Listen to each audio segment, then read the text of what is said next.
Hello everyone, कैसे हैं आप लोग? आई होप आप सब बहुत ही खुश हैं, मस्त हैं और मन लगाकर पढ़ाई भी कर रहे हैं, क्योंकि आप 11th के एग्जाम्स आ रहे हैं और आप जमकर तैयारी कर रहे हैं और इस बात को लेकर भी एक्साइटेड हैं कि अच्छे से अगर 11th हो गई तो हम 12th भी बहुत बहुत बहुत अच्छे से कवर करेंगे, डाउट नट के साथ, राइट? तो जल्दी जल्दी आओ बेटा, फटाफट क्लास को ज्वाइन करो जमकर और फटाफट मुझे बता दो कमेंट सेक्शन में लिखकर कि यस मैम, हम आ चुके हैं आपकी क्लास को अटेंड करने के लिए। मैं पूनम प्रजापति कक्षा 11वीं में आप सभी बच्चों का दिल से स्वागत करती हूँ। बच्चों जल्दी से आ जाओ, क्योंकि आज हम करने वाले हैं, मैं यूँ कह दूँ, मुझे कहने में ही बहुत अच्छा लग रहा है, मेरा खुद का फेवरेट चैप्टर है ये, रासायनिक आबंध और आणविक संरचना, जो आपका 4th चैप्टर है, उसका वन शॉट हम करने वाले हैं। और वन शॉट में हम सारी चीजें कवर करेंगे इस चैप्टर की जितने भी है, और ये चैप्टर अच्छे से पढ़ना। ये चैप्टर आपके साथ क्या होगा, 12th में भी चलेगा, तो इसीलिए अच्छे से पढ़ना। जिसने अभी भाई कुछ इस चैप्टर को नहीं पढ़ा है या उसको कुछ समझ में नहीं आया है, तो पूनम मैम के साथ इसको हम आज पूरा कवर करेंगे, राइट? तो आइए ज़्यादा समय ना गवाते हुए एक नज़र उस पर कि आज हम इस चैप्टर में कौन कौन से टॉपिक डिस्कस करने वाले हैं। हम इस चैप्टर में रासायनिक आबंध क्या होता है वो डिस्कस करेंगे, साथ ही हम पढ़ेंगे अष्टक नियम, आयनिक बंध, सहसंयोजक, वीबीटी थ्योरी, संकरण, साथ ही जो कि वेस्पर थ्योरी है वो वेस्पर थ्योरी, अनुनाद और हाइड्रोजन बंध, जिसमें से सबसे इंपॉर्टेंट जो है वो क्या है आपका, एक तो वीबीटी थ्योरी है, संकरण है, वेस्पर थ्योरी, हाइड्रोजन बंध और अनुनाद। ये वो टॉपिक है जहां से डेफिनेटली क्वेश्चन आना ही है, तो लास्ट तक मेरे साथ बने रहना होगा, तभी जाके क्वेश्चंस अटेम्प्ट कर पाओगे। और आज मैं आपको इस चैप्टर को कराते वक्त लास्ट में ये भी बताकर जाऊंगी कि बेटा आप लोगों को यह चैप्टर में से कैसे क्वेश्चन आते हैं और कितने मार्क्स के आते हैं, और डेफिनेटली ये सब चीज़ें आपके एग्जाम में भी आपको बहुत हेल्प करने वाली है। ठीक है, चलो आ जाओ। सबसे पहले हम पढ़ेंगे रासायनिक आबंध क्या होता है। जैसा कि नाम से स्पष्ट है, रासायनिक बंध, रासायनिक शब्द आते ही आपको समझ जाना चाहिए कि आप जब पढ़ाई करते हैं तो आपने 11th में ही सबसे पहले आपने तत्वों के बारे में भी जानकारी की थी। तत्वों के बारे में, या यूं कह दूं कि आपने जब 9th में साइंस पढ़ा, 10th में पढ़ा, तो वहाँ पर आपने एलिमेंट्स तो देखे ही होंगे। वहाँ एलिमेंट्स जो होते हैं उनको अपन ने रिएक्शन करवाई, तो रिएक्शन भी वहाँ पढ़ी। तो वो सब जब रिएक्शन कर रहे हैं तो वो तत्व आपस में कैसे जुड़ते हैं, क्या होता है वो जुड़ते हैं, तो उस समय अपने को बताया गया कि एक बंध द्वारा ये जुड़ते हैं, जहां इलेक्ट्रॉनों का परस्पर क्या होता है, साझा होता है, राइट? अब साझा भी हो सकता है या फिर किसी की इलेक्ट्रॉन को आकर्षित करने की क्षमता होती है तो वो उसको अपनी तरफ खींच लेता है, और वहीं पर दूसरा जो होता है उसके ऊपर फिर पॉजिटिव चार्ज आ जाता है, एक के ऊपर नेगेटिव चार्ज आ जाता है। ये सब जब क्रियाएं होती है तो उस समय जो बॉन्ड फॉर्मेशन होता है वो रासायनिक बंध कहलाता है। डन? तो वह बल जो एक अणु में विभिन्न परमाणुओं के को बांधे रखता है, ध्यान से सुनो क्या कह रहा है, वह बल जो एक अणु में विभिन्न परमाणुओं को बांधे रखता है रासायनिक बंध कहलाता है, राइट? अब रासायनिक बंध की मैं बात करूं तो रासायनिक बंध जैसे कि अपने पास Na और Cl है, तो इनके बीच भी रासायनिक बंध है। क्योंकि अब आप सोच रहे होंगे नहीं मैम इसमें तो आयनिक बंध होता है। अरे बाबा, रासायनिक बंध में ही कई प्रकार हैं, उनको अपन डिफाइन करेंगे, आयनिक, सहसंयोजक, धात्विक, सारे प्रकार के हैं। डन? तो चलते हैं। अब आता है जब ये नियम आप मैं यूं कह दूं कि जब आप बंध पढ़ते हैं तो उसमें क्या कॉन्सेप्ट लागू है, तभी बंध बनता है। या यूं कह दूं कि कौन से कक्षक के इलेक्ट्रॉन जो हैं वो बंध में भाग लेते हैं। तो एक क्या हुआ, अष्टक नियम आया, लुईस का अष्टक सिद्धांत आपने नाम सुना होगा।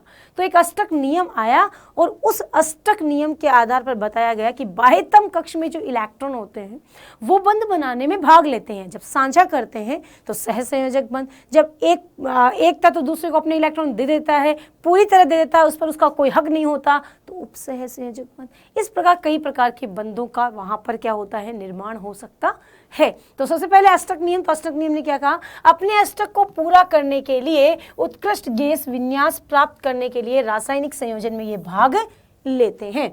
संयोजकता इलेक्ट्रॉन, ये सबसे बाहरी कोश का इलेक्ट्रॉन है जो रासायनिक संयोजन में भाग लेता है।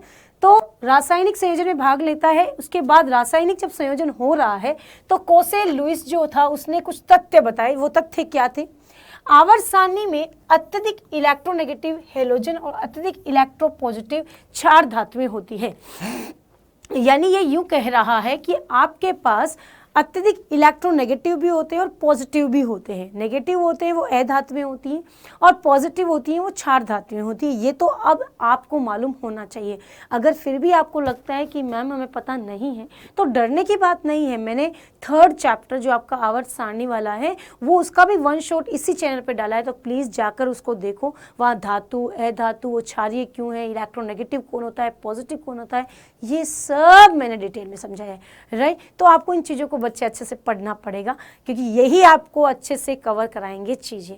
ठीक है, चलो आ जाओ। अब चलते हैं कि हेलोजन और क्षार धातुओं द्वारा आयन और धनायन का निर्माण क्रमशः इलेक्ट्रॉन के लाभ और इलेक्ट्रॉन के नुकसान से होता है। यानी इलेक्ट्रॉन का दान तो इलेक्ट्रॉन में कमी, कमी को नुकसान, और इलेक्ट्रॉन ग्रहण किया मतलब इलेक्ट्रॉन में वृद्धि, वृद्धि मतलब लाभ। सिंपल लैंग्वेज है, सिंपल लैंग्वेज है।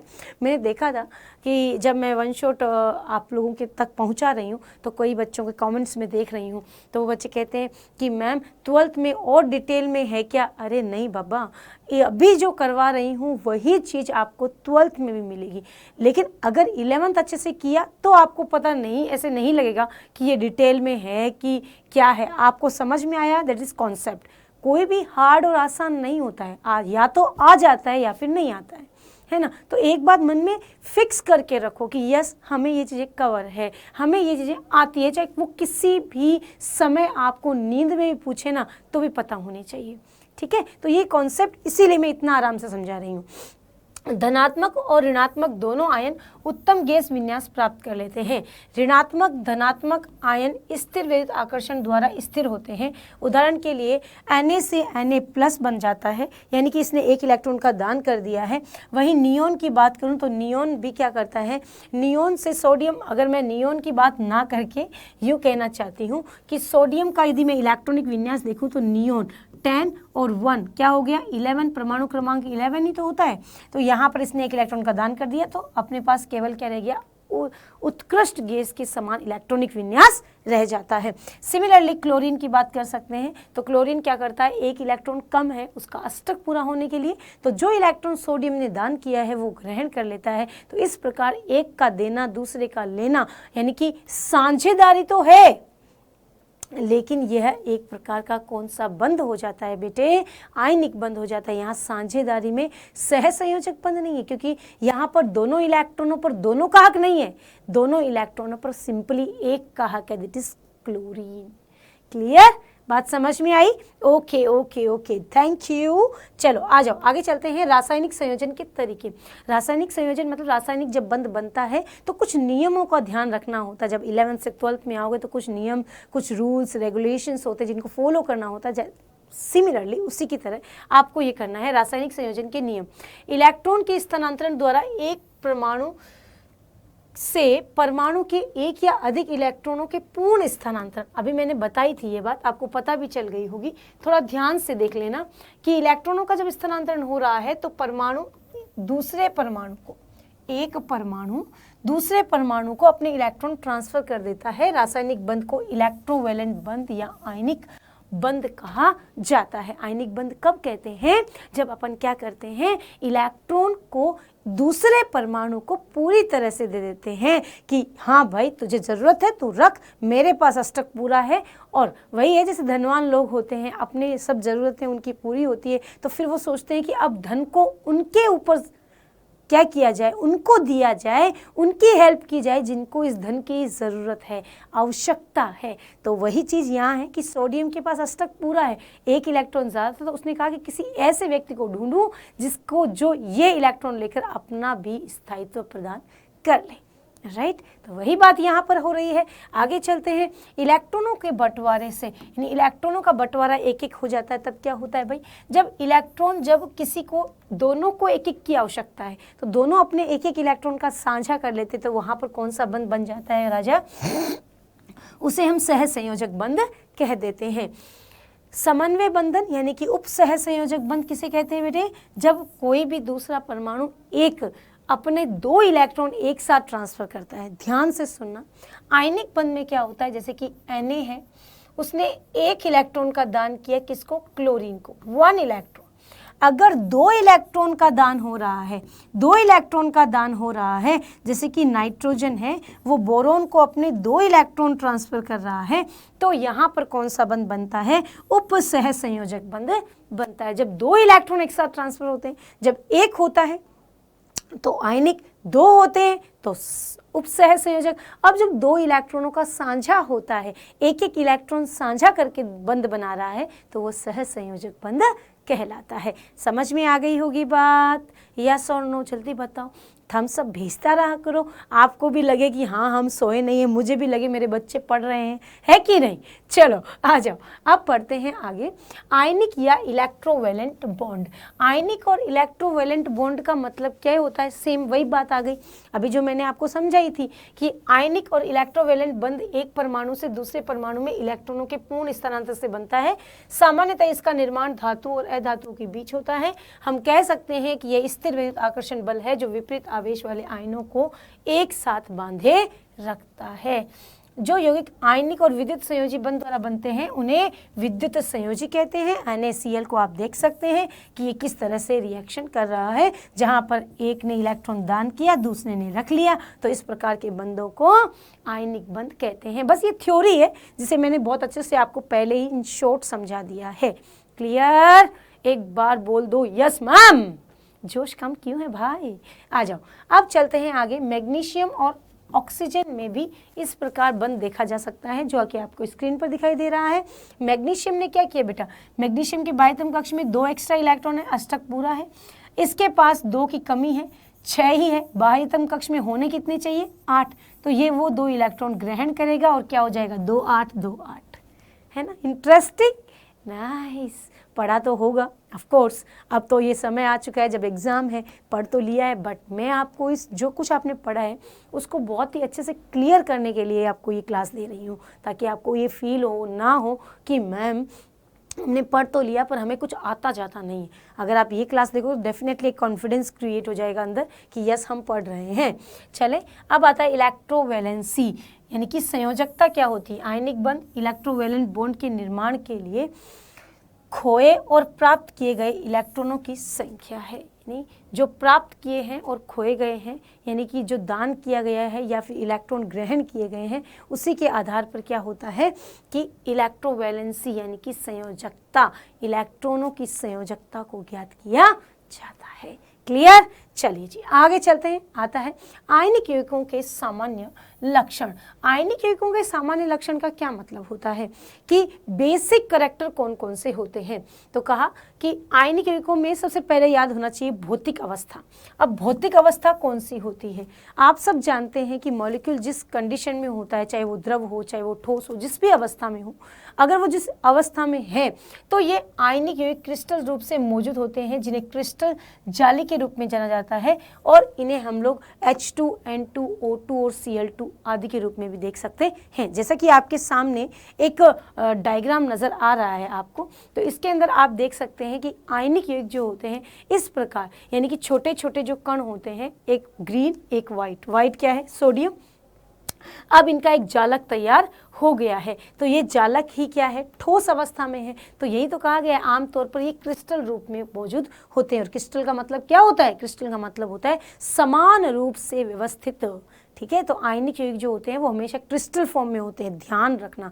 ये आपका 12th क्लास में भी आपका जो चैप्टर आएगा ठोस अवस्था, उसमें भी ये चीज़ आनी है, तो वहाँ पर पता होना चाहिए आयनिक यौगिक हमेशा किस फॉर्म में होते हैं, क्रिस्टल फॉर्म में होते हैं, समान रूप से व्यवस्थित होते हैं। क्रिस्टल फॉर्म में नजर आ रहे हैं ना सभी, हाँ क्लियर। चलते हैं आगे, आ जाओ। अब आता है गलनांक गलनांक और क्वथनांक। अगर आयनिक यौगिकों की बात करूं तो गलनांक क्वथनांक क्या होंगे, तो कहा है कि आयनिक यौगिकों के बीच में उच्च अंतर आयनिक बंध होता है, इसलिए उनकी गलनांक और क्वथनांक आमतौर पर उच्च होते हैं। तो ये आपके सामने गलनांक और क्वथनांक दिखाई दे रहे होंगे, सभी बच्चों को दिखाई दे रहे होंगे कि गलनांक और क्वथनांक क्या हो रहे हैं, राइट। हाँ या ना, जल्दी बताओ फटाफट कि यहाँ पर जो बेटा क्या दिखाई दे रहा है तुमको, यहाँ पर जो दिखाई दे रहा है इसके अंदर अपने को ये बात पता है कि यहाँ पर वाइट कलर का जो है वो क्या है, आपका वाइट कलर का जो है वो क्या है, ग्रीन कलर का जो है वो क्या है। तो वाइट जो है वो सोडियम है बेटा,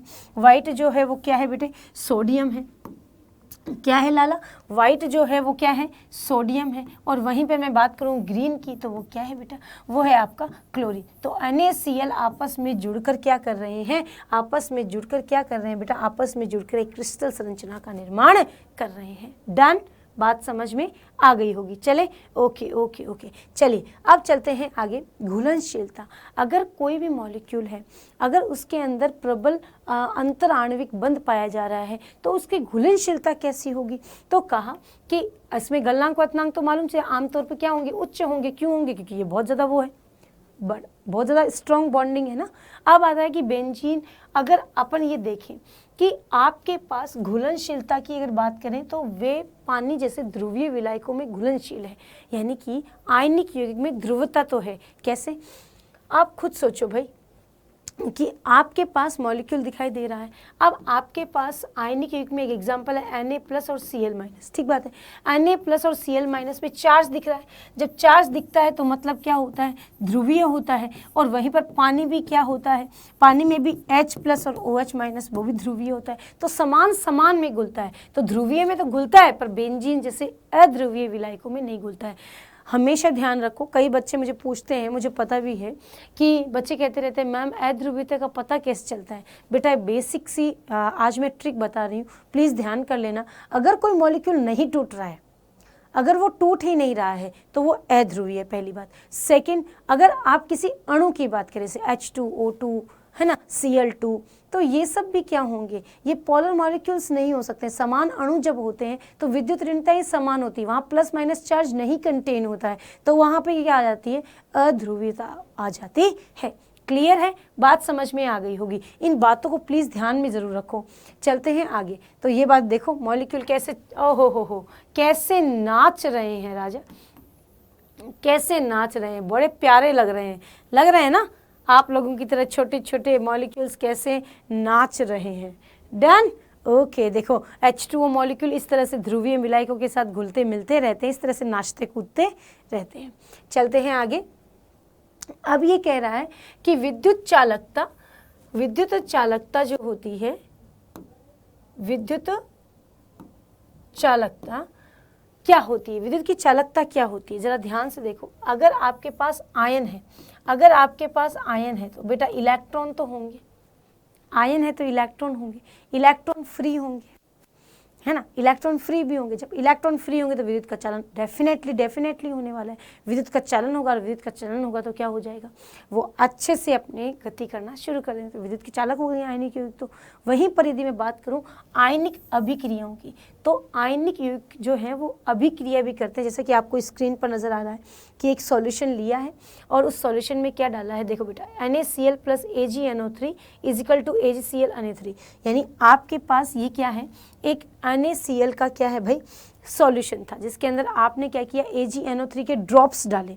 जैसे ही AgNO3 के ड्रॉप्स आपने डालने शुरू किए तो वहाँ पर क्या बन गया भाई, NaCl के सॉल्यूशन में क्या बन गया भाई, यहाँ पर देखो, यहाँ पर आपके पास एक क्या है, एक सॉल्यूशन है जिसके अंदर आपने ड्रॉप से क्या डाला, आपके पास AgNO3 प्लस आपने क्या डाल दिया, NaCl, ठीक है ना। ड्रॉप डालना शुरू किया तो आपके पास तुरंत क्या हो गया, एक वाइट कलर का PPT प्राप्त हो गया, यानी कि वाइट श्वेत अवक्षेप प्राप्त हो गया, ठीक है। तो इस प्रकार बहुत तेजी से ये क्या करते हैं, क्रिया करते हैं, किसके साथ, आयनिक यौगिकों के साथ बहुत तेजी से क्रिया करते हैं, जैसे कि आपको इस रिएक्शन में भी नजर आ रहा है।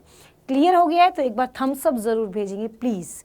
Okay, done done done done done. चलिए आगे चलते हैं बेटा। अब आता है सहज संयोजक बंध, जो लुईस ने अवधारणा दी थी, उसके अकॉर्डिंग सहज संयोजक बंध की डेफिनेशन क्या है। सहज संयोजक बंध नाम आते ही आपके मन में ये तो ट्रिक क्लिक कर गया कि मैम सहज संयोजक का मतलब होता है साझेदारी। एक परमाणु दूसरे परमाणु के साथ इलेक्ट्रॉन का साझा करता है, और वही साझा करता है जिनमें दोनों के अष्टक अपूर्ण हो। जिसमें एक का अष्टक पूर्ण हो या अष्टक से अधिक इलेक्ट्रॉन है और एक का अपूर्ण हो तो वो उसको दे देगा, लेकिन यहाँ दोनों के ही अपूर्ण है, ना किसी के पास ज़्यादा है ना कोई बात कम है, दोनों के पास। दोनों क्या करेंगे कि पार्टनरशिप कर लेते हैं, तू भी खुश मैं भी खुश, चंगा हो गया, सही है। तो वहाँ पर कौन से बंध, सह संयोजक बंध। क्लियर। तो चलिए जी, अब आता जब बंधन दो या दो से अधिक परमाणुओं के बीच इलेक्ट्रॉनों के आपसी योगदान और साझेदारी से बनता है तो इसे सह संयोजक बंध के रूप में जाना जाता है।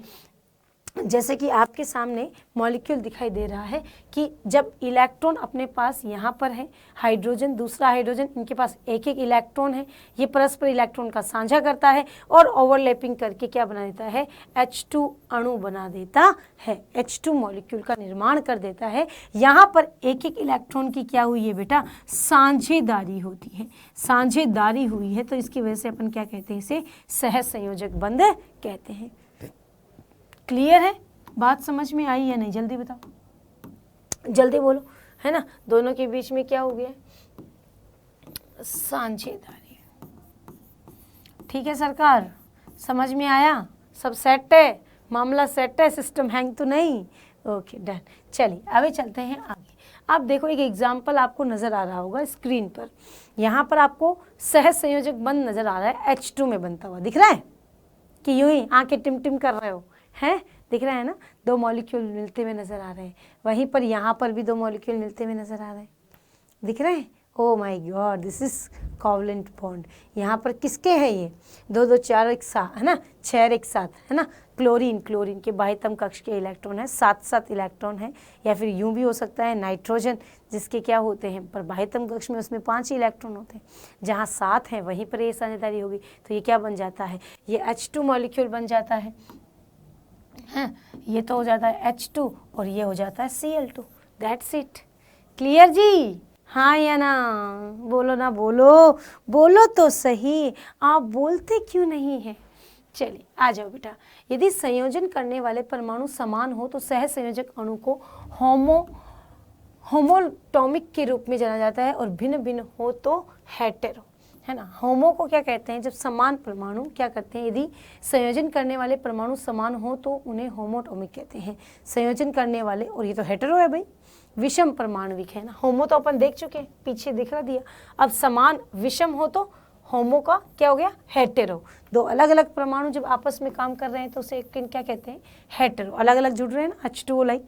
अब आ जाओ, जैसे यहाँ पर है हाइड्रोजन, ये होमो है ना, जब आपस में जुड़ रहे हैं, ये भी होमो है, पर यहाँ पर क्या है, हेटेरो, ये भी हेटेरो।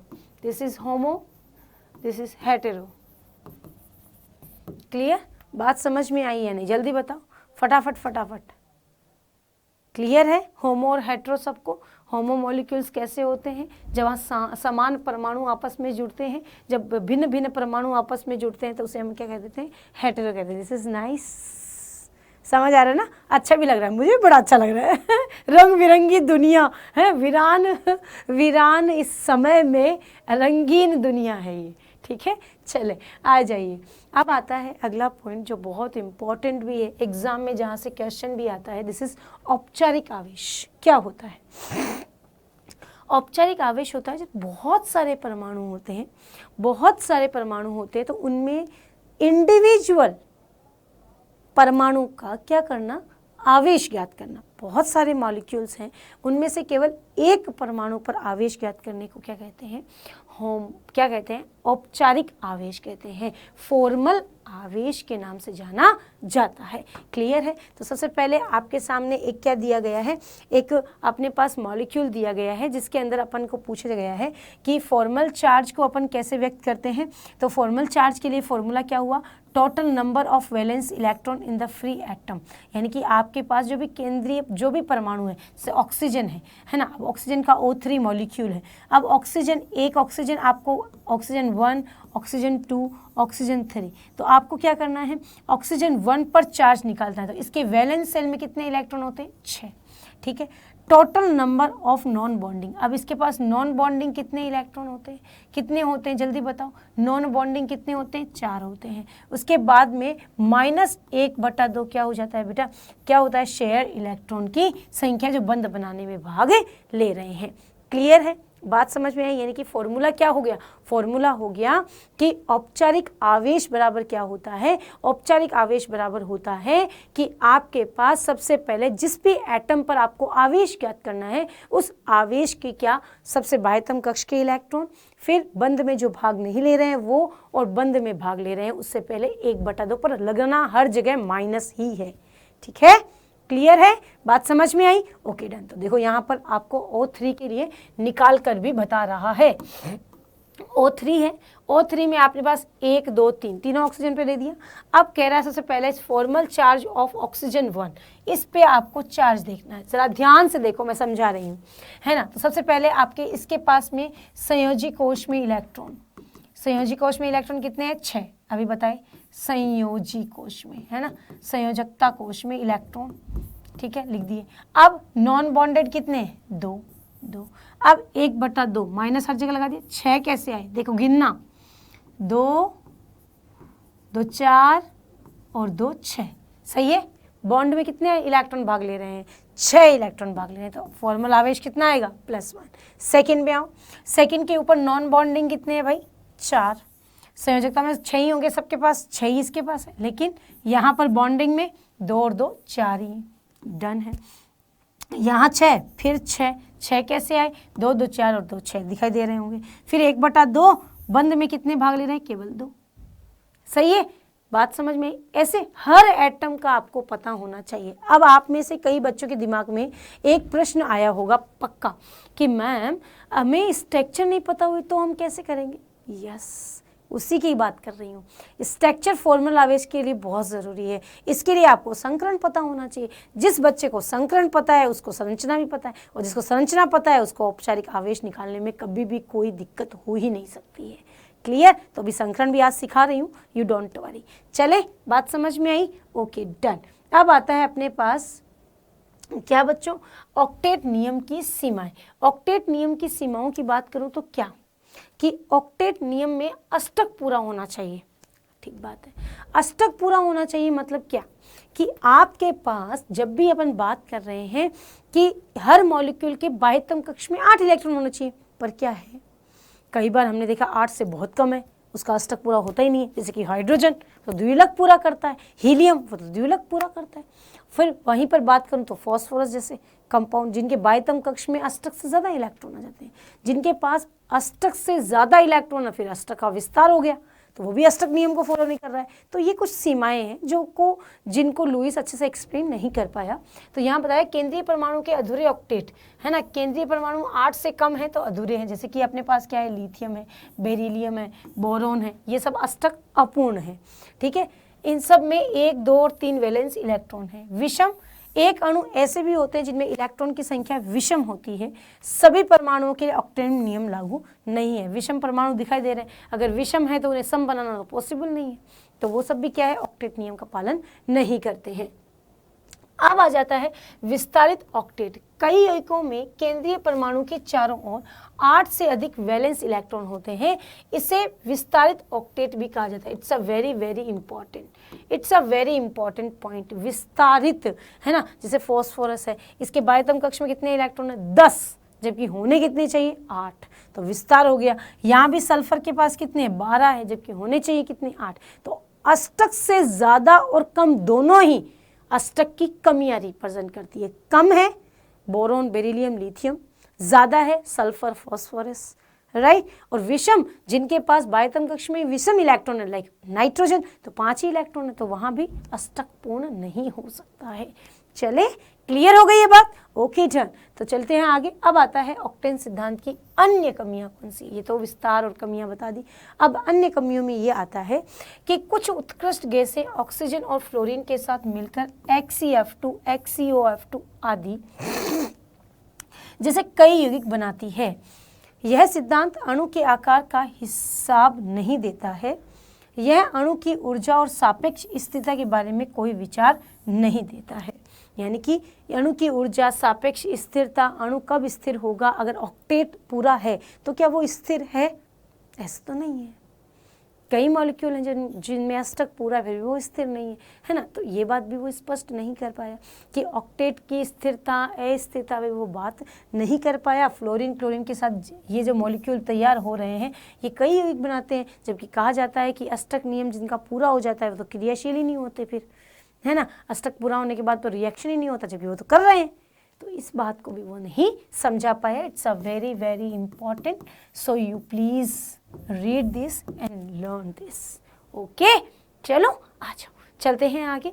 अब आता है आपका मेजर टॉपिक में से पहला टॉपिक, संयोजकता बंध सिद्धांत। दिस इज VBT, संयोजकता बंध सिद्धांत।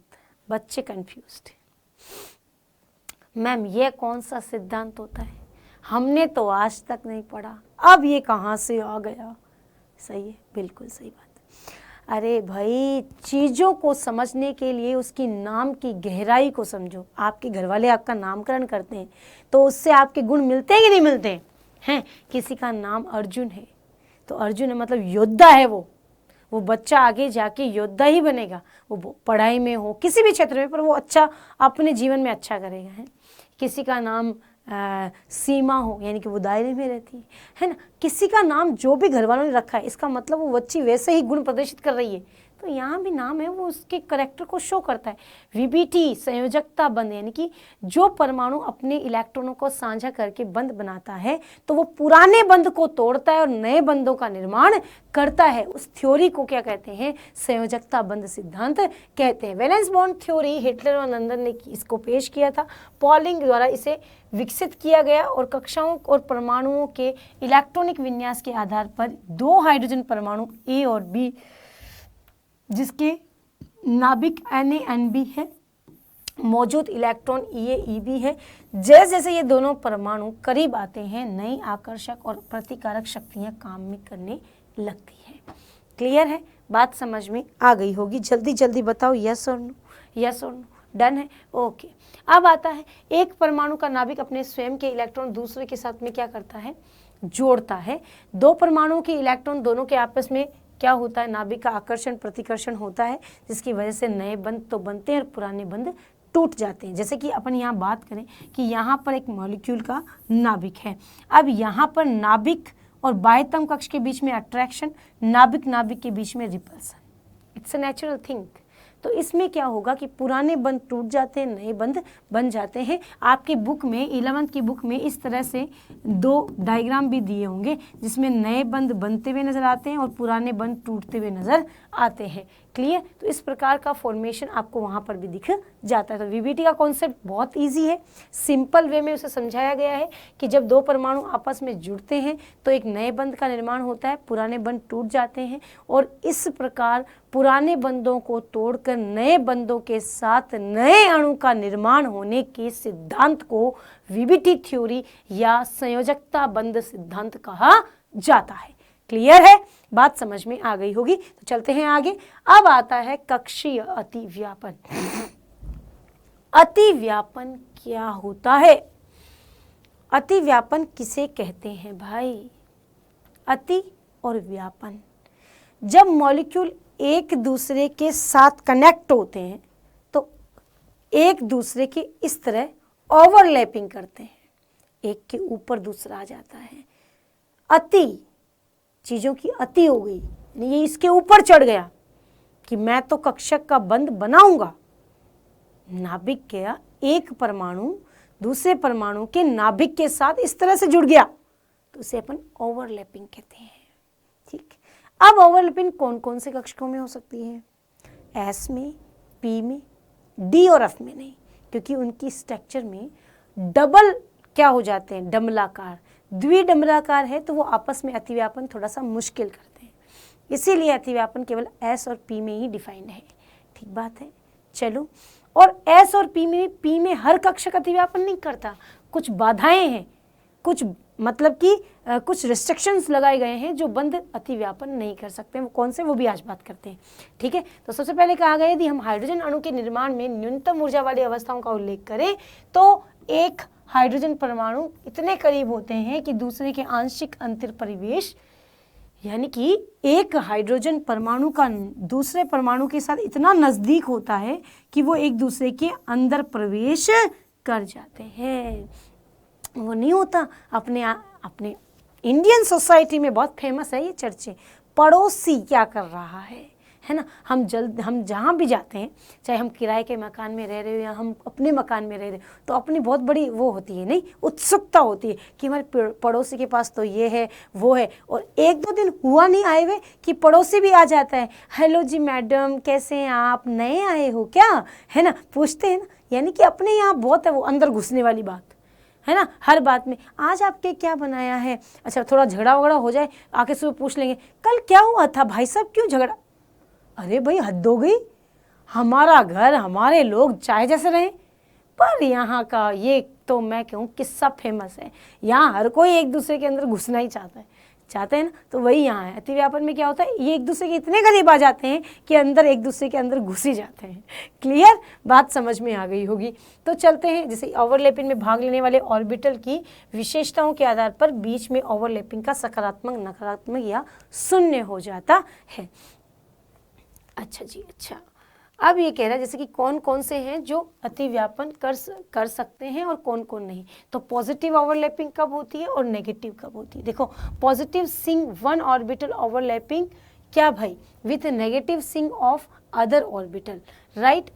अपोजिट सिंग possessing orbitals developing energy increase bond will not form, है ना, bond will not form, same sign orientation is in space of orbital, है ना, sign on bonding surface diagram overlapping।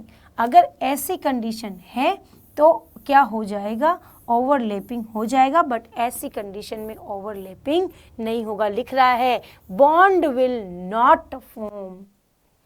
Clear, बात तो समझ में आ गई कि नहीं, जल्दी से बताओ, जल्दी जल्दी बताओ। क्लियर है, ओके, डन डन। तो अपने पास क्या होता है, दो प्रकार की ओवरलैपिंग है, सकारात्मक और नकारात्मक। कब तो बनेगा और कब नहीं बनेगा। अतिव्यापन के प्रकार में ओवरलैपिंग के प्रकार के आधार पर सहसंयोजक बंधों को दो अलग अलग श्रेणियों में वर्गीकृत किया जा सकता है। सबसे पहले है दो भागों में वर्गीकृत कैसे किया जा सकता है, सिग्मा बंध और एक क्या है भाई, पाई बंध। सिग्मा बंध और पाई बंध दो प्रकार के बॉन्डिंग होंगे। अतिव्यापन दो प्रकार से होगा, सिग्मा और पाई। सिग्मा का मतलब होता है कि कोई भी कक्षक ओवरलैपिंग ऐसे करेगा, सेम एक्सिस में, कभी भी ये ओवरलैपिंग नहीं होगी। अगर ये वाली ओवरलैपिंग हो गई, इसका मतलब वहां पर कौन सा बंध बनेगा, पाई बंध। जबकि ये वाली ओवरलैपिंग है, it means always always always sigma बंध। तो सिग्मा बंध जो होता है वो कब बनता है, कैसे, आइए जानकारी करते हैं। इस प्रकार का सहसंयोजक बंध आधे भरे हुए। अब शब्द आते ही मुझे बात याद आती है कि ओवरलैपिंग का एक मेन पॉइंट है जो आपको याद रखना है, अतिव्यापन हमेशा अर्धपूरित में होगा। पूर्ण पूरित और रिक्त कक्षक कभी भी अतिव्यापन नहीं करते हैं। मोस्ट इंपॉर्टेंट है क्या, अतिव्यापन हमेशा क्या होना चाहिए, अतिव्यापन हमेशा हमेशा हमेशा क्या करना चाहिए, अतिव्यापन अयुग्मित इलेक्ट्रॉन या अर्धपूरित कक्षकों में ही संभव है। ठीक बात समझ में आ गई। तो अतिव्यापन अयुग्मित इलेक्ट्रॉन हो या अर्धपूरित कक्षक, उन्हीं में होता है। परमाणु कक्षकाएं अंतर्नाभिक अक्ष के साथ ओवरलैप करती है और अंत तक या शीर्ष पर ओवरलैप करती है। एस और पी ऑर्बिटल के बीच तीन प्रकार के अक्षीय ओवरलैपिंग हो सकते हैं, जैसा कि नीचे चर्चा में दिया गया है। एस एस अतिव्यापन, एस एस अतिव्यापन देखो सामने दिखाई दे रहा है। एस कक्षक गोलाकार होता है, दोनों आपस में क्या हो जाते हैं, इस तरह से ओवरलेपित हो जाते हैं और कौन सा बंध बन रहा है, सिग्मा बंध। तो एस अतिव्यापन में नीचे दिए गए अनुसार आंतरिक कक्ष में आधे भरे हुए एस ऑर्बिटल आपस में अतिव्यापन करते हैं। एस पी अतिव्यापन, इसमें एक परमाणु के आधे भरे s ऑर्बिटल का दूसरे परमाणु के आधे भरे p ऑर्बिटल के साथ ओवरलैपिंग शामिल है। इस प्रक्रिया में बंधन sp अतिव्यापन कहलाता है। कौन सा अतिव्यापन बेटा, sp अतिव्यापन। दिख रहा है जब s कक्षक क्या करता है, p के साथ, जरा ध्यान से देखो, आपके पास p में ये भी होता है और p में ये भी होता है, बट ये नहीं, अपने पास ये वाला चाहिए जिसे अपन एक्स एक्सिस कहते हैं। p में 3 प्रकार के होते हैं, देखो ये होता है x, ये होता है y और ये होता है z। ये और ये जो दोनों है क्या करते हैं आपका, अगर इसके साथ ओवरलैपिंग इसके साथ, तो ये हमेशा क्या करेगा भाई, सिग्मा बंध बनाएगा, और वहीं y के साथ हमेशा पाई बंध का निर्माण होता है। ठीक है जी, क्लियर, बात समझ में आ गई। तो सिग्मा बंध में ओवरलैपिंग हो गई। ओवरलैपिंग पॉजिटिव कब होती है, जब सेम साइन होता है। विपरीत जो साइंस होते हैं उनमें बॉन्ड फॉर्मेशन कभी नहीं होता। प्लस माइनस कभी बॉन्ड नहीं बना सकते, minus minus plus plus bonding बनाएंगे। ये कॉन्सेप्ट केवल और केवल मात्र ओवरलैपिंग पर ही वर्क करता है, अदरवाइज प्लस माइनस बॉन्ड बनाता है, माइनस माइनस प्लस प्लस बंध नहीं बनाता है। केवल और जस्ट बिकॉज कि वो क्या करता है कि वहाँ पर अपने पास इलेक्ट्रॉन का ट्रांजिशन हो रहा है, यहाँ कक्षकों का ट्रांजिशन हो रहा है, इसलिए सेम होना चाहिए। ठीक है, चलिए आ रहा है पीपी अतिव्यापन। तो पीपी अतिव्यापन में दोनों ऑर्बिटल कैसे हैं, सेम एक्सिस में है। सेम एक्सिस में होने की वजह से क्या होता है, ओवरलैपिंग हो जाती है और पीपी सिग्मा बंध बन जाता। क्लियर है, p orbital pp overlapping, done. Okay, चलिए पाई बंध का निर्माण। पाई बंध का निर्माण कैसे होता है, पाई बंध किस तरह से रिएक्ट करता है, किस तरह से बंध बनाता है। तो मैंने कहा जब समपार्श्विक अतिव्यापन होता है, समअक्षीय नहीं, समपार्श्विक अतिव्यापन होता है, तो वहाँ पाई बंध का निर्माण हो जाता है। इस प्रकार का सहसंयोजक बंध तब बनता है जब परमाणु कक्षाएं इस तरह से ओवरलैपिंग करती है कि उनकी दूरी पर एक दूसरे के समानांतर आंतरिक कक्ष लंबवत होते हैं और वो भाग लेने वाले परमाणुओं के साथ में आवेशित होकर बदल जाते हैं। पाई बॉन्ड निर्माण में शामिल इलेक्ट्रॉनों को पाई इलेक्ट्रॉन कहा जाता है। जैसा कि आपको स्क्रीन पर नजर आ रहा है कि कैसे बंध बनता है। देखो किस तरह से रिएक्शन हो रही है जब दो आपस में क्या करते हैं, किस तरह से जुड़ते हैं बेटा, समपार्श्विक। कैसे जुड़ते हैं, समपार्श्विक। क्लियर, समपार्श्विक अतिव्यापन। बात समझ में आ गई होगी सभी बच्चों को, यस और no, done done done, very nice very nice very nice. चलिए अब आता है अगला, it's a very important topic, संकरण। बच्चों अगर अब तक भी संकरण नहीं पढ़ा है, मान लो कि पूरा साल निकल गया, कल क्लास ले रही थी मैं शायद, हाँ 11th वाले बच्चों की, तो उसमें एक बच्चा मुझे कहता कि भाई अब 12th शुरू हो रही है। तो हमने कहा कि चलो भाई अब 12th शुरू करते हैं। तो 11th का एक बच्चा मुझे बार बार कमेंट कर रहा था, मैम मैंने 11th में कुछ नहीं पढ़ा, मैम मेरी हेल्प करो, मेरी मैम हेल्प करो। अरे ये तो वही कहानी नहीं होगी कि एक बंदा जाता है मंदिर, शिव जी के मंदिर, और रोज जाके कहता है, हे शिव जी मेरी लॉटरी लगवा दो, हे प्रभु मेरी लॉटरी लगा दो, हे महादेव मेरी लॉटरी लगा दो। रोज जाता है भाई, 1 दिन 2 दिन 3 दिन 4 दिन 5 दिन लगातार कह रहा है। ऐसा करते करते 7 दिन गुजर गए। 8वें दिन शिव जी खुद ही आ गए, बोले अरे नालायक, तू लॉटरी की टिकट तो खरीद कि वो भी मैं करूं, वो तो कर, फिर जाके तेरी लॉटरी लगाऊंगा ना। तो तुम्हारे साथ भी वही स्थिति है, तुम शुरू तो करो, मैडम तो तुम्हारे साथ खड़ी है भाई। तुमने 11th में कुछ क्यों नहीं पढ़ा, मैं तो तुम्हारा हाथ थामे हुई थी ना पूरी 11th में, अभी भी मैंने तुम्हारा साथ नहीं छोड़ा है। फिर भी मैं देखती हूँ कि तुम लोग पढ़ने की बजाय जब लाइव आते हो तो बातों में फोकस करते हो, नहीं पढ़ाई पे फोकस करो, पढ़ाई पे, ताकि तुम्हें आगे, मैं कहूँ 12वीं के बाद जो लोग तुम्हें अभी कह रहे हैं ना कि ये ही करता है, पढ़ता नहीं, अगर तुमने टॉप कर लिया तो वही घर वाले, वही दूसरे सब लोग आपको क्या कहेंगे पता है? वो सब लोग आपको कहेंगे, है ना, सभी लोग क्या होंगे, सभी लोग क्या करेंगे, सभी लोग आपकी पूजा करने शुरू कर देंगे कि भाई मेरा बच्चा बहुत होशियार है, उसने टॉप किया है, 12वीं में 99% लाया है, उससे केमिस्ट्री में 100 में से 100 है। किसकी जय जयकार हो रही है? हमारी तो नहीं हो रही। पढ़ाया तो हमने है ना, हमें तो कोई नहीं कह रहा। किसको कह रहा है? तुम्हें कह रहा है। क्यों? क्योंकि तुमने पढ़ाई की है, बेस ऑफ कोर्स की है। हम तो केवल मार्ग दिखा रहे हैं, चल तो तुम ही रहे हो, मेहनत तो तुम ही कर रहे हो ना। तो वही मैं कह रही हूँ, सब चीज़ों का एक तोड़ है, पढ़ना होगा। अगर सफलता अर्जित करनी है तो मेहनत कड़ी करनी होगी। इसका मतलब ये नहीं कि मैं कह रही हूँ डिप्रेशन में आ जाओ, नथिंग, चिल करो, मस्त रहो, पर पढ़ाई के समय पढ़ाई करो। और मैं तो हमेशा ही कहती हूँ ये बात कि जो बच्चा मेरी क्लास में आके पढ़ ले रहा है, जो हमारी क्लास में पढ़ ले रहा है, वो बच्चा कहीं और नहीं पढ़े तो वो 101% एग्ज़ाम में टॉप करेगा, क्योंकि हम कंटेंट ही ऐसा दे रहे हैं आपको। इसलिए थोड़ा सा विश्वास रखो और ज़्यादा से ज़्यादा स्टेबिलिटी बनाओ क्लास में आने की, रुकने की, आने के साथ साथ रुकने की भी। ठीक है, चलो आ जाओ। तो संकरण क्या होता है?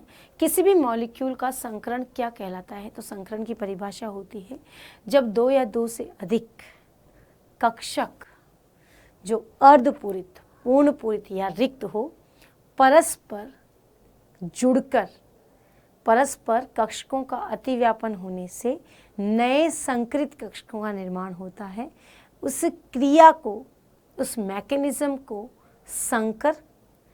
संकरण और बनने वाले कक्षकों को संकर कक्षक कहते हैं। क्लियर?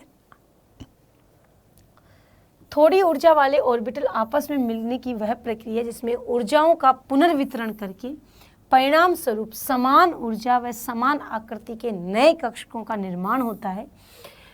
परमाणु कक्षाएं मिलकर समतुल्य कक्षाओं का नया समूह बनाती है, जिन्हें संकर कक्षाएं कहा जाता है। जब 2 या 2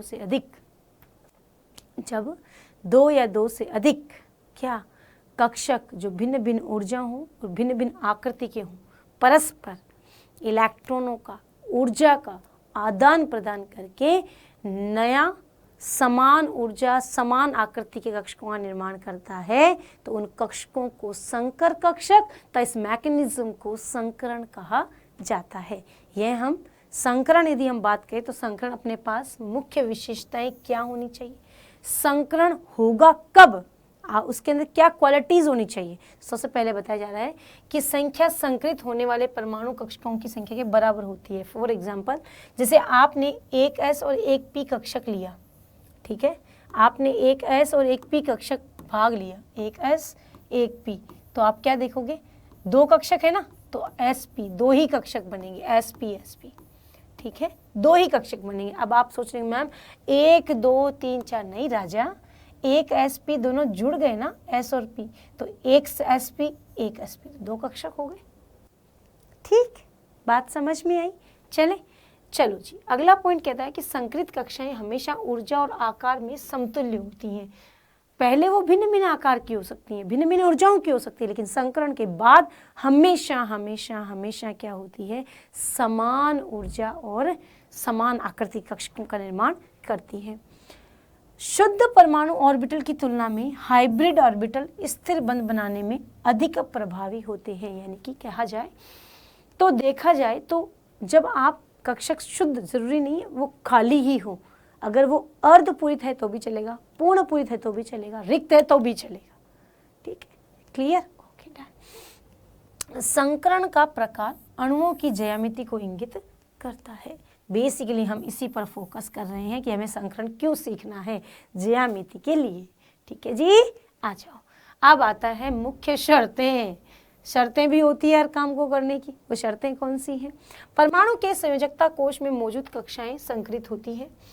संकरण में भाग लेने वाले ऊर्जा केवल एक छोटा सा अंतर होना चाहिए, ज़्यादा नहीं, तभी तो अगर ज़्यादा अंतराल हुआ कक्षकों के मध्य तो ऊर्जा का ट्रांजिशन कैसे होगा, इलेक्ट्रॉनों का ट्रांजिशन कैसे होगा, तो एक लिमिट एरिया होना चाहिए।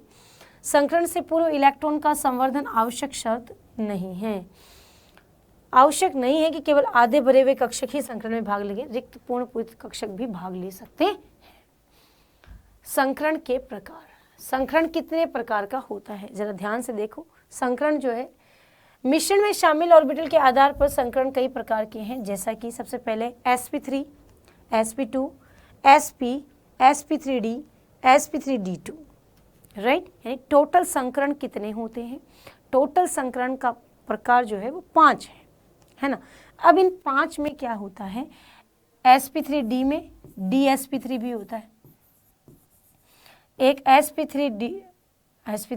sp3d2 में d2sp3 भी होता है। ये इसी का पार्ट है, लेकिन फिर भी इसे ऐसे भी इंगित किया जा सकता है, वो अलग मेथड है, अलग प्रोसेस है। लेकिन अभी आपको तो यहाँ पर केवल ये 3 ही पढ़ने होते हैं, sp, sp2 और sp3। क्लियर? तो सबसे पहले आपके पास संकरण कौन सा है? sp संकरण। sp संकरण किसे कहते हैं बच्चों? ध्यान से सुनना। sp संकरण वह संकरण की वह प्रक्रिया, सुनो मेरी तरफ ध्यान रखो, इधर उधर नहीं। संकरण की वह प्रक्रिया जिसमें एक s व एक p कक्षक परस्पर ऊर्जा का पुनर्वितरण करके समान ऊर्जा व समान आकृति के नए कक्षकों का निर्माण करते हैं, तो उससे बनने वाले कक्षक sp संकरित कक्षक, और इस मैकेनिज्म को sp संकरण कहा जाता है। संकरण में एक s एक p ऑर्बिटल समतुल्य हाइब्रिड कक्षक बनाते हैं और यह आपस में 180 डिग्री के कोण पर जुड़ते हैं। इनकी ज्यामिति रेखिक होती है। इसमें s और p कैरेक्टर जो होते हैं 50-50% होते हैं। sp संकरण वाले अणुओं का उदाहरण आपके सामने है, BF3, BF2, BeCl2, BeH2 आदि। ठीक है, आपके सामने है। स्ट्रक्चर कुछ ऐसा होता है, किसका बेटा? BeCl2 का।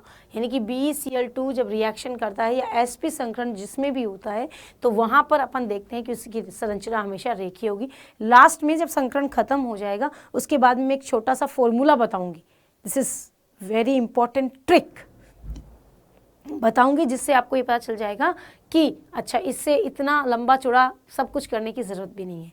ठीक है, लेकिन थ्योरी है तो पढ़ना होगा। sp2 संकरण किसे कहते हैं? sp2 संकरण का मतलब होता है संकरण की वह प्रक्रिया जिसमें एक s एक p कक्षक परस्पर समान ऊर्जा का पुनर्वितरण करके समान ऊर्जा व आकृति कक्षकों का निर्माण करता है। इसमें एक s दो p कक्षक भाग लेते हैं, जो परस्पर क्या करते हैं? 120 डिग्री का बॉन्ड एंगल बनाते हैं, और इनकी आकृति क्या होती है? त्रिकोणीय होती है। क्लियर है? समतल, त्रिकोणीय समतल भी बोल सकते हैं, क्योंकि ट्राइंगल जो होता है उसके तीनों एंगल जो होते हैं वो सरफेस को टच करते हैं। sp2 हाइब्रिडाइजेशन कहते हैं। प्रत्येक sp2 में 1/3 भाग s कैरेक्टर, 2/3 भाग p कैरेक्टर का होता है, BF3, BeCl3, BH3 आदि। ठीक है बेटा, चले, इट्स अ वेरी इंपॉर्टेंट, ये आपको ध्यान में रख लेना है। और इसकी आकृति जो है वो कैसी होती है भाई? इसका जो आकार होता है वो क्या होता है? sp3 का आकार कैसा होता है भाई? ऑर्बिटल आकार में sp3 का आकार होता है त्रिकोणीय, है ना, ये इस तरह से होता है, ट्राइंगल। ठीक है, चलो ये रहा आपके सामने ट्राइंगल दिखाई दे रहा है। ठीक है, चले, यस और नो, जल्दी बताओ जल्दी बताओ जल्दी बताओ भाई साहब, जल्दी तो बताना ही होगा। चलो जी, चलते हैं आगे। ये तीनों क्लियर समझ में आ चुके हैं। sp3 संकरण क्या होता है? एक s एक p कक्षक प्लस एक s 3 p कक्षक क्या करते हैं? भिन्न भिन्न कक्षकों में क्या करते हैं? एक s और 3 p कक्षक भिन्न भिन्न ऊर्जाओं वाले समान ऊर्जा का पुनर्वितरण करके समान ऊर्जा व आकृति के नए 4 कक्षकों का निर्माण करता है, इसे sp3 संकरण कहते हैं। और इससे बनने वाले कक्षक sp3 संकृत कक्षक कहलाते हैं। डन है, बात समझ में आ गई होगी। तो यहाँ पर CH4 और NH3 इसके उदाहरण हैं, जो कि स्क्रीन पर आपको नजर आ रहे हैं। इस प्रकार का हाइब्रिडाइजेशन आपको दिखाई देता है। जल्दी बताओ, बात क्लियर हुई या नहीं? सबको क्लियर है? ओके, तो बहुत इजी है कॉन्सेप्ट। ठीक है, अब आओ। अच्छा, वैलेंस बॉन्ड थ्योरी से पहले मैं बता दूं कि आपको क्या याद रखना है। सबसे इम्पोर्टेंट बात, संकरण का सूत्र क्या होता है ना? सूत्र है, सभी बच्चे ध्यान देना।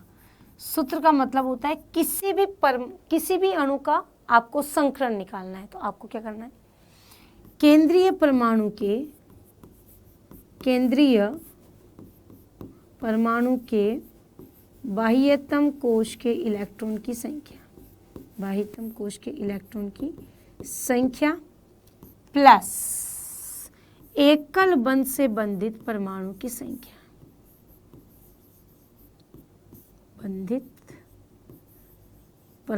संख्या, प्लस माइनस आवेश बट्टा 2। ये फॉर्मूला आपको याद होना चाहिए, ठीक है? मैं एक का करके दिखा देती हूँ। जैसे CH4 है, केंद्रीय परमाणु कार्बन ही तो हुआ। अब कार्बन का परमाणु क्रमांक 6, बाह्यतम कक्ष में 4 इलेक्ट्रॉन, एकल बंध से जुड़े हुए कार्बन से सब हाइड्रोजन, प्लस 4, आवेश 0 बट्टा 2, 4 और 4 8 बट्टे 2, कितना आया 4। 4 का मतलब क्या होता है, 1 S और 3 P, क्या बन गया sp3। आकृति कैसी, चतुष्क फलकीय। समझ आई कि नहीं? जल्दी बताओ, यस और नो, यस और नो, जल्दी बताओ बेटा, बात समझ में आई कि नहीं? क्लियर है? Very nice. चलते हैं आगे। अब आता है valence bond theory, VSEPR theory. जिसको संकरण आ गया उसको वेस्पर थ्योरी इजीली आ जाती है। क्यों? वेस्पर थ्योरी ने कहा कि जब भी अपन किसी बात करते हैं, किसी मॉलिक्यूल के स्ट्रक्चर की बात करते हैं, तो वो स्ट्रक्चर थोड़ी सी डिफरेंट हो जाती है जब उस पर लोन पेयर आ जाते हैं। जैसे अगर मैं बात करूं,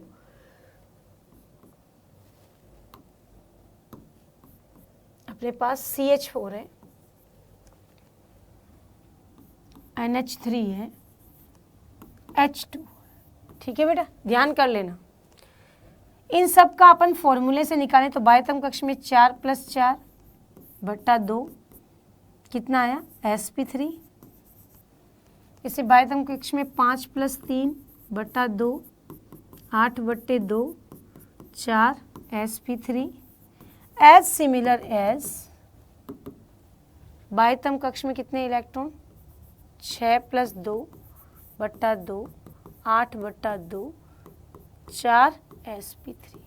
ठीक बात है, यहाँ तो कोई दिक्कत नहीं। जब सब में sp3 है तो सबकी आकृति कैसी होनी चाहिए, चतुष्क फलकीय होनी चाहिए, लेकिन ऐसा तो नहीं है। कार्बन तो चतुष्फलकीय है क्योंकि चारों है, लेकिन इसमें चतुष्फलकीय होना चाहिए, पर नाइट्रोजन में तो 3 ही हाइड्रोजन है, एक लोन पेयर है, तो आकृति क्या हो गई, पिरामिडल। हाँ या ना, पिरामिडीय हो गई। वहीं ऑक्सीजन की बात करूं तो होनी तो चाहिए क्या, चतुष्फलकीय, पर है तो 2 ही हाइड्रोजन भाई, 2 लोन पेयर आ गए, तो आकृति क्या हो गई, वी शेप। हाँ या ना, समझ आ रही?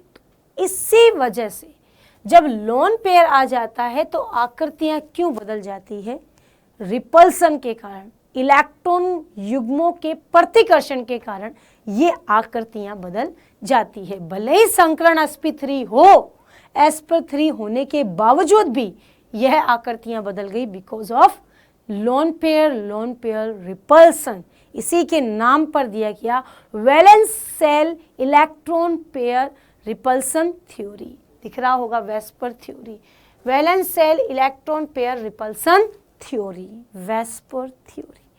क्लियर है?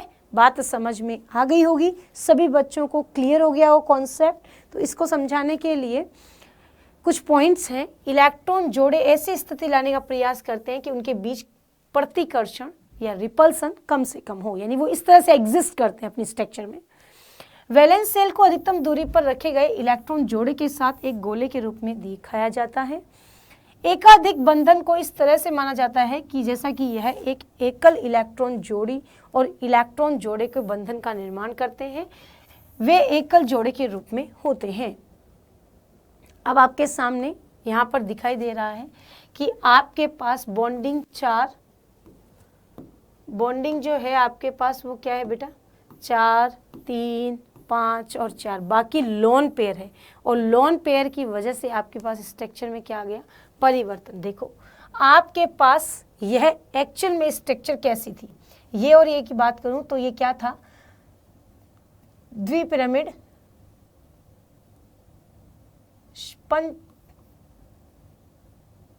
1 2 3 4 5 है ना, पंचकोणीय द्विपिरामिड, राइट, यही तो है, षटकोणीय तो नहीं है, पायरामिडल है, द्विपिरामिड है ना, हाँ या ना, सही है। तो ये ना पायरामिडल, त्रिकोणीय, सॉरी हाँ, त्रिकोणीय द्विपिरामिड, ये स्ट्रक्चर तो पूरी यही होनी चाहिए, 1 2 3 4 और 5। लेकिन अब एक लोन पेयर आया तो क्या हो गई शेप, ये कैसा, अल्फाबेटिकली के नजर आ रहा है ना, के शेप हो गई। इसकी क्या शेप हो गई, इसकी टी शेप हो गई, हाँ या ना, दिखाई तो दे रहा है, देखो टी शेप ही तो है, यहाँ पर देखो के शेप ही तो है, तो इस तरह से दिखाई दिया। अब इस कास्ट वाले की है, जबकि ये क्या है, वर्ग समतलीय पिरामिड, ऑक्टाहाइड्रल, और ये क्या है, वर्ग समतलीय, जबकि इन दोनों का संकरण क्या है, sp3d2, sp3d2, इन दोनों का क्या है, sp3d। क्लियर, बात समझ में आ गई। तो लोन पेयर आने की वजह से, और लोन पेयर अपने आप को एग्जिस्ट भी ऐसे करते हैं कि वो एक दूसरे से बिल्कुल अपोजिट होता है, कि उनका प्रतिकर्षण कम से कम हो। समझ में आ गई, जल्दी से बताओ यस और नो। इनके एग्जाम्पल थोड़ा चेक कर लेना, एक बार आ जाता है एग्जाम में कई बार। चलते हैं आगे, अब आता है अमोटी थ्योरी।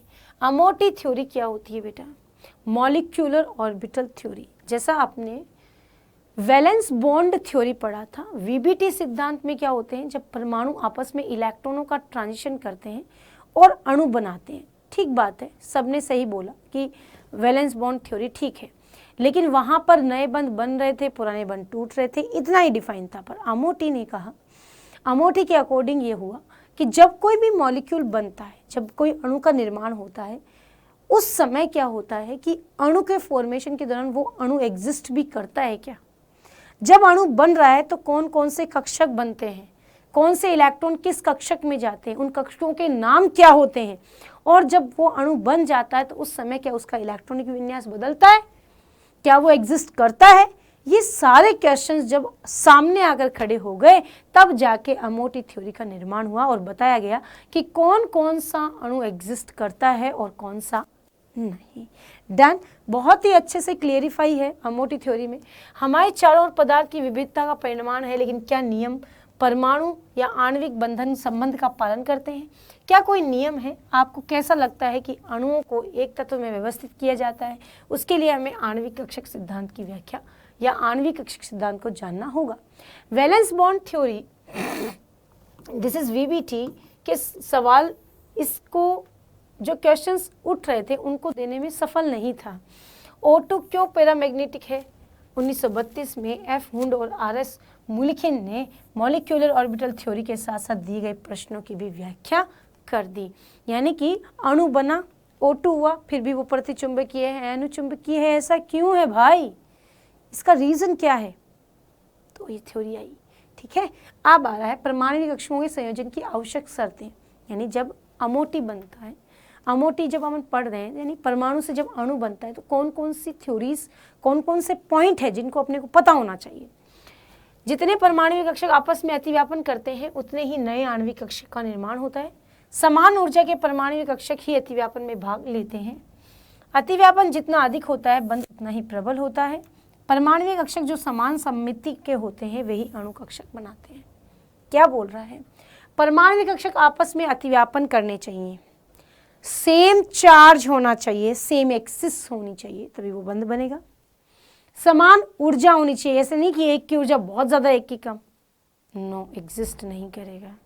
अगर ज्यादा कम है तो वो विषम परमाणविक अणु है, अलग अमोटी थ्योरीज में डिफाइन होता है। सम नाभिकीय आपके इस सिलेबस में है, विषम नाभिकीय आप जब कॉलेज में जाओगे first year second year, first year में आपके आ जाएगा अमोटी थ्योरी का विषम परमाणु में। अतिव्यापन जितना अधिक होता है, बंध उतना ही प्रबल होता है, और समान ज्यामिति होने से वह अणु कक्षकों का निर्माण करते हैं। आपके सामने एक डायग्राम नजर आ रहा है, आपको बहुत ही क्लियरली पता चल रहा है कि एंटी बॉन्डिंग, जब मॉलिक्यूल कोई भी परमाणु के कक्षक जब आपस में जुड़ते हैं तो एक एक कक्षक आपस में जुड़ के दो कक्षक बने, जिसमें एक की ऊर्जा इनसे कम और एक की ऊर्जा इनसे ज़्यादा होती है। जिनकी ऊर्जा कम होती है उन्हें बॉन्डिंग, जिनकी ज़्यादा होती है उन्हें एंटी बॉन्डिंग। वही घर वाली सी बात है कि अगर आपसे ऊपर हो जाता है कोई तो अपन कहते हैं हमारे हाथ से निकल चुका है, और कोई आपके अधीन ही रहता है, आप जो बोलते हैं उतना ही कार्य करता है, तो कहते हैं ये बहुत अच्छा है, हर नियम को फॉलो करता है, तो वो बंदी है। जो आपके नीचे काम कर रहा है, जो आपके हाथ से चला गया, जो ऊपर है, वो प्रतिबंधी है। ठीक है, बात समझ में आई? तो यहाँ पर ये कह रहे हैं कि अणुकक्षक 3 प्रकार के होते हैं, बंधी, प्रतिबंधी और अबंधी। यानी कि अगर अपन बात करें, आपके पास इस तरह का कोई डायग्राम हो तो आप इसको चेक कर सकते हैं। बीच में जो आता है वो होता है नॉन बॉन्डिंग, है ना, अबंधी, एंटी बॉन्डिंग और बॉन्डिंग, है ना। एंटी बॉन्डिंग और बॉन्डिंग, सॉरी, बॉन्डिंग और एंटी बॉन्डिंग और नॉन बॉन्डिंग, जो बंध में भाग नहीं ले रहा है ना, वो होता है नॉन बॉन्डिंग। तो ये कह रहा है कि इनकी परमाणु कक्षाओं से कम होती है, ये कम होती है ना। सिग्मा बी, पाई बी के नाम से जानते हैं। प्रतिबंधी, जिनकी ऊर्जा ज़्यादा होती है, सिग्मा प्रतिबंधी, पाई प्रतिबंधी। अबंधी, जिनकी ऊर्जा परमाणु कक्षकों की ऊर्जा के बराबर होती है, वह बंध में भाग ही नहीं लेते हैं। इन आणविक कक्षकों में इलेक्ट्रॉन पाउली व हुंड के नियम के अनुसार भरे जाते हैं। ठीक है, बात समझ में आ गई होगी। अमोटी के अनुसार अलग अलग परमाणु कक्षक ऑर्बिटल बनाते हैं, गठबंधन करते हैं और इलेक्ट्रॉन विभिन्न परमाणु कक्षकों में मौजूद होते कई नाभिकों के साथ जुड़ जाते हैं, जैसा कि आपके सामने दिखाया गया है। ये किसका है भाई? आपके पास हाइड्रोजन मॉलिक्यूल है और हाइड्रोजन हाइड्रोजन इनके पास कोई एक एक इलेक्ट्रॉन है, दोनों इलेक्ट्रॉन एक कक्ष में आएंगे, उसी के बाद युग्मन के बाद ही अयुग्मित में जाएंगे, तो ये एक ही अणु के अंदर मॉलिक्यूल में हो गया। तो यानी कि यहाँ पर बंधी ही है, प्रतिबंधी है ही नहीं। यानी कि अगर आप बॉन्ड ऑर्डर इसका निकालना चाहते हैं तो बॉन्ड ऑर्डर क्या होता है बेटा? बंधी माइनस प्रतिबंधी बट्टा 2, तो 2 माइनस 0 बट्टा 2, तो क्या हो गया? 1। क्लियर? यानी कि यहाँ पर इसका अणु संभव है, जैसा कि यहाँ पर दिखाया गया है 1s1, right. Bond order bonding, anti bonding बट्टा 2। क्लियर है? बात समझ में आया? बॉन्डिंग माइनस प्रतिबंधी, है ना, तो कितने बच जाते हैं एटम्स टोटल आपके पास? तो इस प्रकार आणविक कक्षकों के लिए ऊर्जा स्तर आरेख, जल्दी बताओ, जल्दी बताओ। बॉन्डिंग माइनस प्रतिबंधी कक्षक में कैसे कक्षक आणविक कक्षकों का ऊर्जा आरेख क्या होता है? तो अपन सब जानते हैं बेटा, हमेशा एक बात ध्यान रख लेना, है ना, आपके पास हाइड्रोजन से लेकर नाइट्रोजन तक, ऑक्सीजन से लेकर नियोन तक, आपको एक क्रम ध्यान रखना है बॉन्डिंग और प्रतिबंधी का। एस कक्षक में तो कोई दिक्कत नहीं है, एस कोई सा भी हो सकता है, 1s 2s, यहाँ पर यूं बन जाएगा। लेकिन जब पी कक्षक आता है ना, तब थोड़ा सा ध्यान रखना है।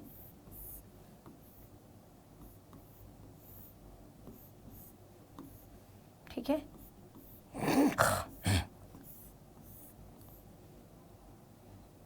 चले, तो यहाँ 2, यहाँ 1,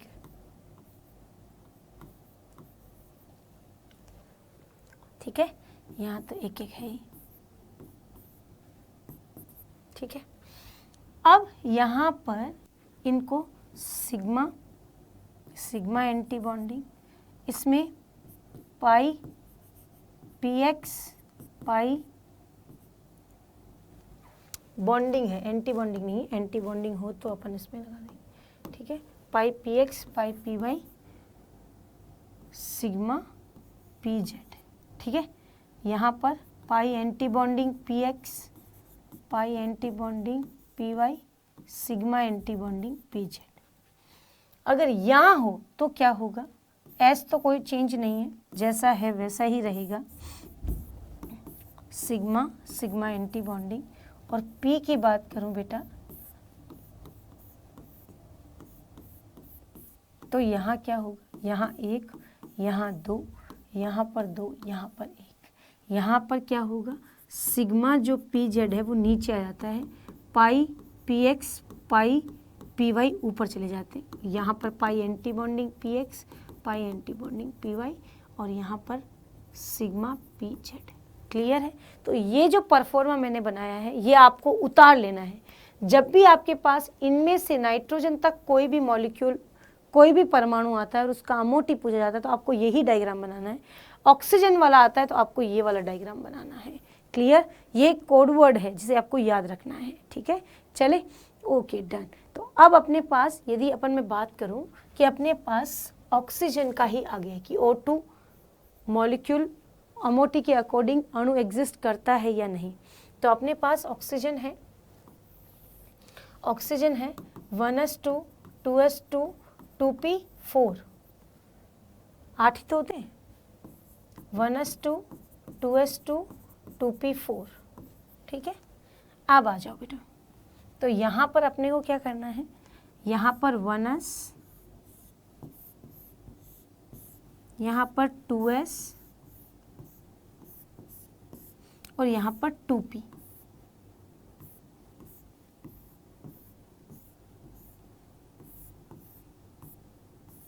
ठीक है, ये हो गया। यहाँ लंबा करो ताकि आपको दिख जाए।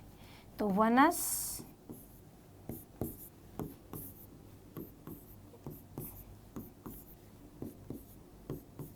1s में एक इलेक्ट्रॉन, 1s2 1s2, तो कितने इलेक्ट्रॉन हो गए, 1 और 2, sigma 1s, sigma anti bonding 1s।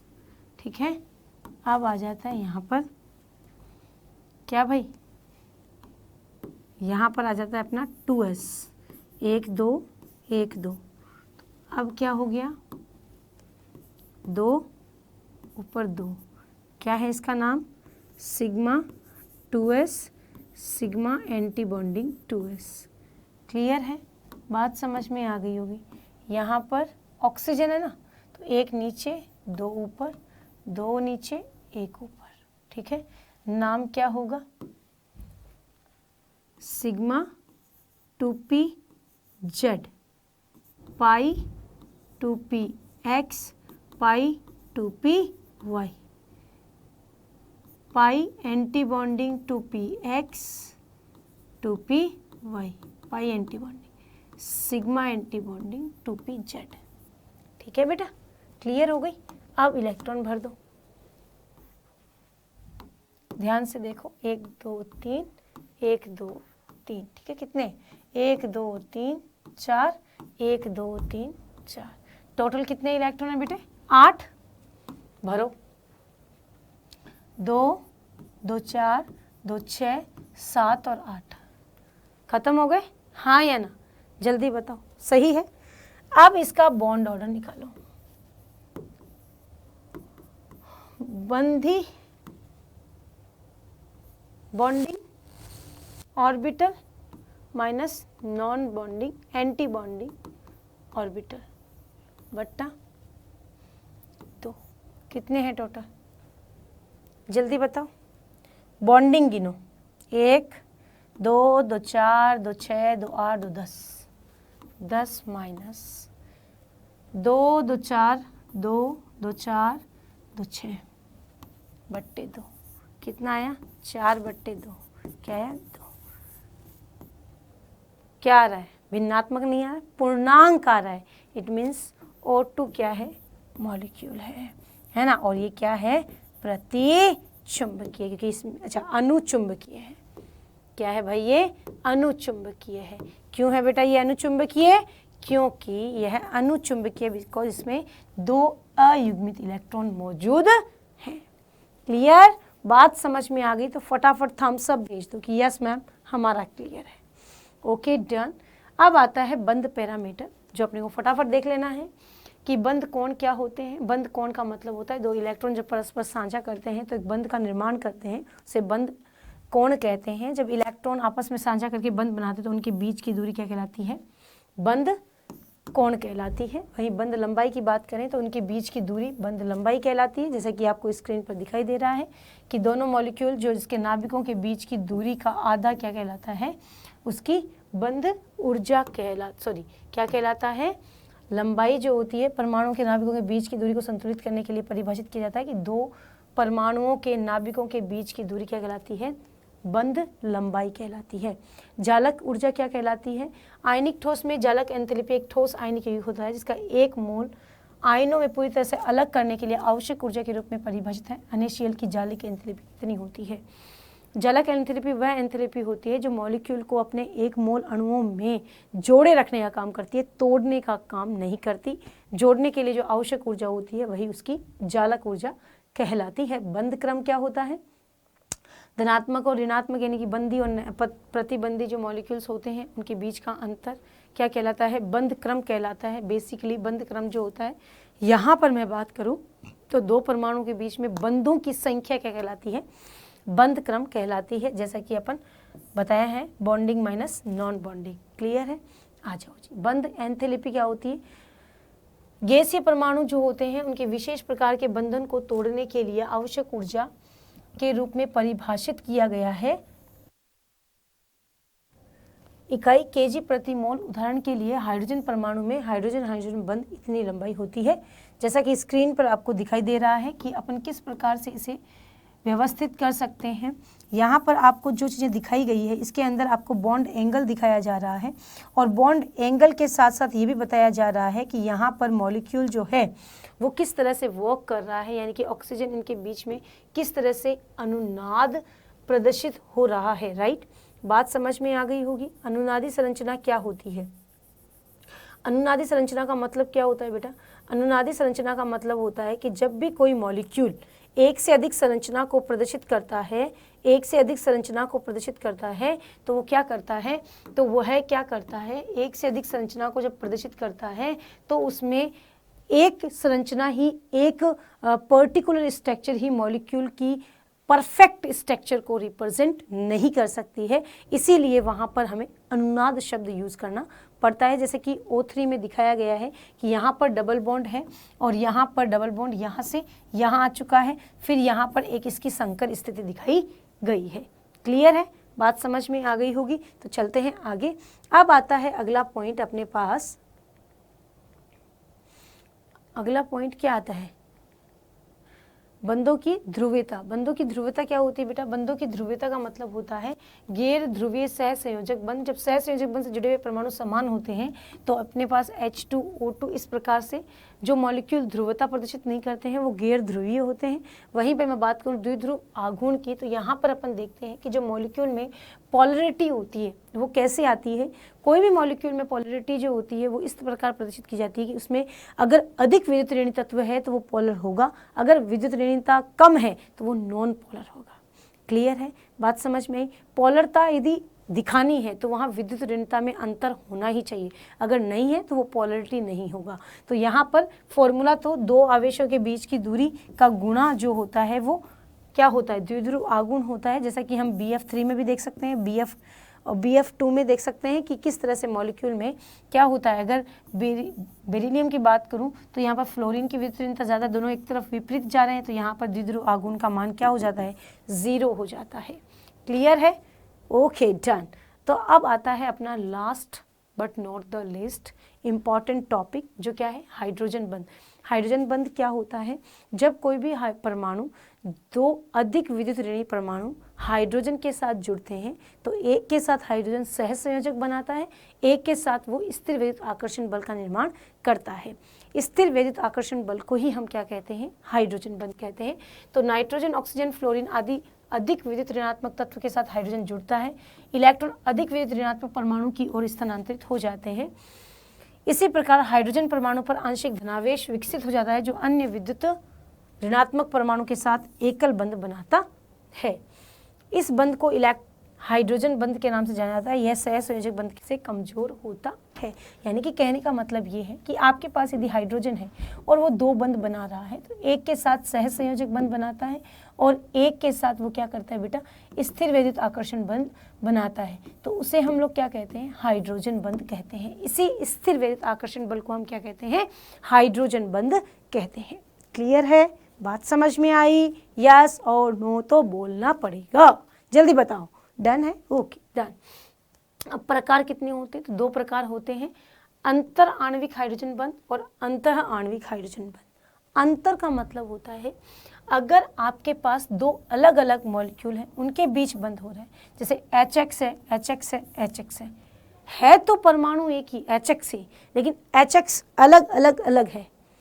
अगर एक ही हो, जैसे बेंजीन है, उसके ऊपर बंद बन रहा है तो वो तो बेंजीन पर ही बंद बन रहा है ना, तो वो अंतः अणुक हो जाता है। तो अंतराणु का मतलब क्या होता है, जब अलग अलग क्या होते हैं, जब अलग अलग कंपाउंड जो होते हैं आपस में बंध बनाते हैं हाइड्रोजन के साथ, तो हमेशा हाइड्रोजन बंध। और हाइड्रोजन बंध हमेशा किस में पाया जाता है, केवल फोन में ही पाया जाता है, इसको याद रख लेना। इसके अलावा कोई भी मॉलिक्यूल हाइड्रोजन के साथ जुड़ा है तो वहाँ हाइड्रोजन बंध नहीं बनेगा, इट्स कन्फर्म। ओके, चलें आ जाओ। इंट्रामॉलिक्यूलर हाइड्रोजन बंध क्या होता है, जब एक ही प्रकार के मॉलिक्यूल के साथ बंध बनते हैं तो उसे अपन क्या कहते हैं, अंतः अणुक हाइड्रोजन बंध कहते हैं। इसे क्या कहते हैं बेटा, अंतः अणुक हाइड्रोजन बंध कहते हैं। अगला है हाइड्रोजन बंध के अनुप्रयोग, जहां से क्वेश्चन डेफिनेटली आना है। सबसे पहला प्रश्न होता है कि H2S गैस है और H2O द्रव, क्यों, जबकि ये एक ही ग्रुप में आते हैं, फिर भी H2O क्या है, द्रव है, H2S गैस है, क्यों? क्योंकि इसका सिंपल सा आंसर है कि इनके अणुओं के बीच में क्या होता है, अंतर आणविक हाइड्रोजन बंध पाया जाता है, जो H2S अणुओं में मौजूद नहीं होता है। इसी की वजह से यह क्या है, एक द्रव है और एक गैस है, अंतर अणुक हाइड्रोजन बंध की वजह से। क्लियर, बात समझ आई? अलग अलग H2 जिसकी वजह से। घुलनशीलता, केवल सहसंयोजक अणु पानी में घुलनशील होते हैं, बाकी नहीं, इसीलिए ये जल में घुलनशीलता जो है बनाने की प्रवृत्ति केवल हाइड्रोजन बंध युक्त यौगिकों में ही होती है। अगला है क्वथनांक। अंतराण्विक हाइड्रोजन बंध यौगिकों के क्वथनांक को बढ़ाता है। उदाहरण के लिए NH3 का pH3 से अधिक, ऐसा इसीलिए क्योंकि NH3 में अंतराण्विक हाइड्रोजन बंध है लेकिन pH3 में नहीं। यहाँ से भी क्वेश्चन आता है, pH3 और NH3 दोनों में से एक का क्वथनांक अधिक है, क्यों? NH3 का pH3 से अधिक है, क्यों? क्योंकि यहाँ पर अंतर अणुक हाइड्रोजन बंध पाया जाता है। बर्फ का घनत्व पानी से अधिक है, बचपन से पढ़ते आ रहे हो, इट मीन्स 9th क्लास से ये प्रश्न आ रहा है और ये प्रश्न इंपॉर्टेंट भी है। और केवल इसका आंसर क्या होगा, हाइड्रोजन बंध अणुओं में एक पिंजरे की संरचना होती है जिसमें प्रत्येक HOH अणु टेट्राहेड्रल रूप में जुड़ा हुआ होता है, रिक्त स्थान बन जाते हैं, जिससे बर्फ का घनत्व कम हो जाता है और जल का घनत्व ज़्यादा हो जाता है। क्लियर है? आप प्रश्न के आंसर जल्दी जल्दी करो, जो आपने पढ़ा है आपको कितना समझ में आया है। अणुओं में से कार्बन कार्बन बंध लंबाई अणु में सबसे कम किसमें है, एथेन, एथीन, एथाइन, बेंजीन, जल्दी बताओ किसमें सबसे कम है बंध की लंबाई, जल्दी से बताओ। सबसे कम है एथाइन में, राइट। एथाइन में जितना बॉन्ड की संख्या ज़्यादा, बॉन्ड लंबाई उतनी कम, बॉन्ड जितनी ज़्यादा स्ट्रेंथ उतनी ज़्यादा, बॉन्ड लेंथ उतनी ही कम हो जाती है। एकल बंध की सबसे ज़्यादा होती है, द्विया बंध की और कम, और त्रिया बंध की तो और भी कम। क्लियर? BF3 में आबंध कोण कितना है, जल्दी से बताओ। 180, 90, 120, 108.5, जल्दी बताओ फटाफट। कमेंट में लिखेंगे ABCD में से क्या होगा correct option. Very good, very good, इसका मतलब सही से पढ़ा है आप लोगों ने, वेरी नाइस। सभी बच्चों ने आंसर किया है 120 डिग्री, वेरी नाइस। अगला है NH3 H2O में क्रमशः आबंध कोण क्या होगा, जल्दी बताओ। 109 डिग्री 28 NH3 और H2O में, तो हमेशा ध्यान रखो NH3 और H2O में हमेशा बॉन्ड एंगल होता है 107 और 104। SO2 SO3 में S परमाणु के संकरण क्या होता है, जल्दी से बताइए क्या होगा। SP SP2 SP2 SP2 या फिर SP2 SP3 SP SP3, जल्दी बताओ क्या होगा correct answer. The correct option is second, SP2 SP2। द्विध्रुव आघूर्ण पता ही है क्या होता है ना, सबसे कम।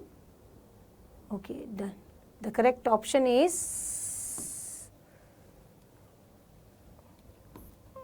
तो अपने पास सारे क्लियर हो चुके हैं आंसर्स, अपन ने सारा कुछ स्टडी कर लिया है।